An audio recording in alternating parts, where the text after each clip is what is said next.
Hi guys, నాకు తెలుసు మీరందరూ వినాయక చవితి వ్లాగ్ ఎందుకు ఇంకా పోస్ట్ చేయలేదు అనుకుంటున్నారా. ఎడిటింగ్కి కొంచెం టైం పడుతోంది. Please stay tune for that.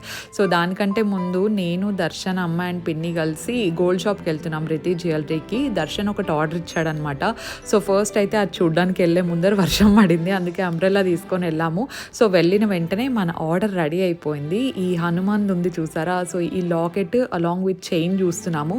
So locket అయితే అప్రాక్సిమేట్గా 1 వీక్ పట్టిందనమాట. ఆటో క్యాడ్లో డిజైన్ చేసి, నేను ఇన్ఫ్యాక్ట్ అనుకున్న దానికంటే చాలా తొందరగానే ఇచ్చేశారు. చాలా బాగా కుదిరిందనే చెప్పాలన్నమాట. లాకెట్ దానికి మ్యాచ్ అయ్యే చైన్ అన్ని చూస్తున్నాం అనమాట. సో దర్శన్కి ఏంటంటే చాలా సింపుల్గా డైలీ వేసుకోవడానికి ఉంటే చాలు, ఎక్కువ బరువు ఉండేది వద్దు, ఎక్కువ పెద్దగా ఉండేది వద్దు, నా దగ్గర ఆల్రెడీ పెద్దగా ఉండేవి ఉన్నాయన్నాడు. సో దానికి తగినట్టే కొన్ని చైన్స్ చూస్తున్నాము. ఫైనల్గా నచ్చింది సెలెక్ట్ చేసేసుకున్నాడు. డాలర్ అండ్ చైన్ కలిపి 2,25,000 పడింది అప్రాక్సిమేట్గా. అండ్ పిన్ని అమ్మ ఏం తీసుకున్నారో నెక్స్ట్ షార్ట్లో చూపిస్తా.